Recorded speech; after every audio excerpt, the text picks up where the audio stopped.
Today we're going to read a book called Flap Your Wings. When I look at the cover of this book, I see two birds. One bird looks very surprised. I think this one, and this one looks very confused. I wonder why. Let's read the book and see. An egg lay in the path. A boy came down the path. He saw the egg. He looked around. He saw flamingos and frogs and turtles and alligators. Whose egg is this, he called, but nobody answered. Then they looked up. He saw an empty nest in a tree.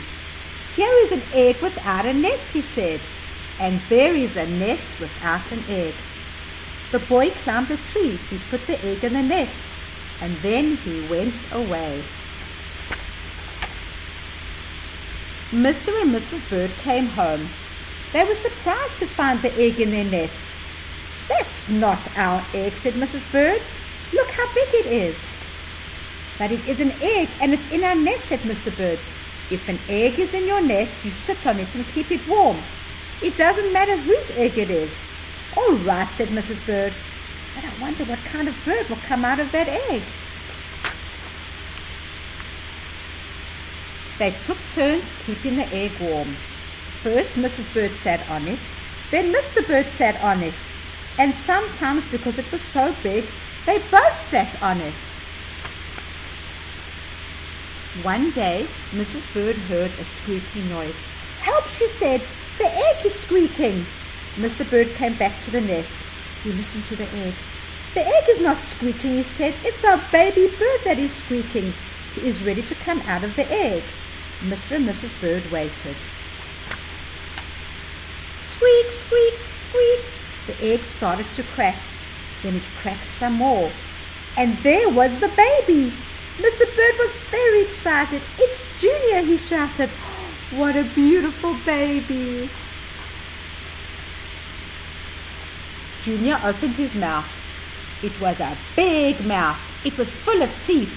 "That's the funniest looking baby I ever saw," said Mrs. Bird. "Something is wrong. I don't think he's our baby at all."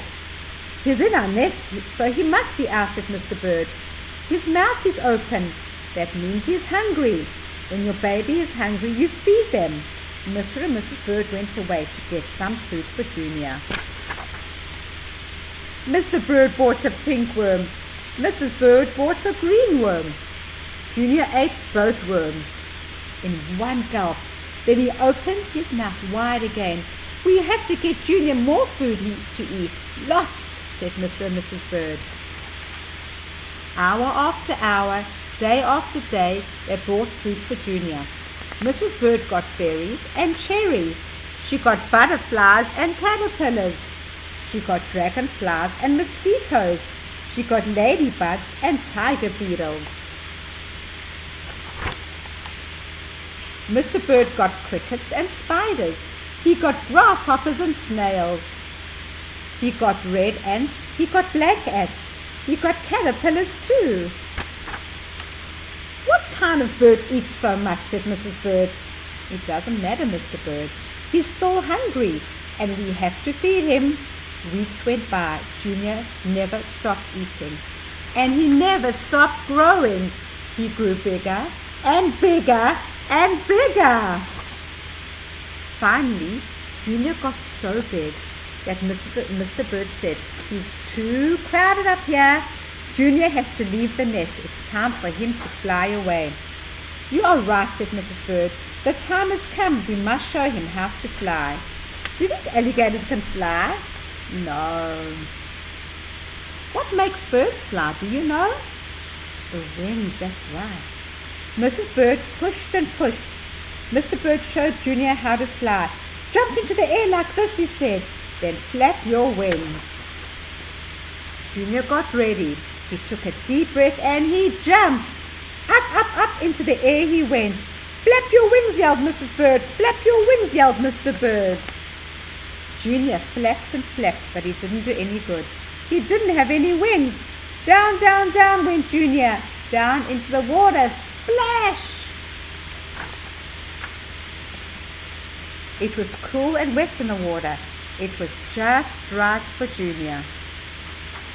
You know, said Mrs. Bird, I don't think Junior was a bird at all. It doesn't matter, Mr. Bird said. He's happy now. Just look at him swim.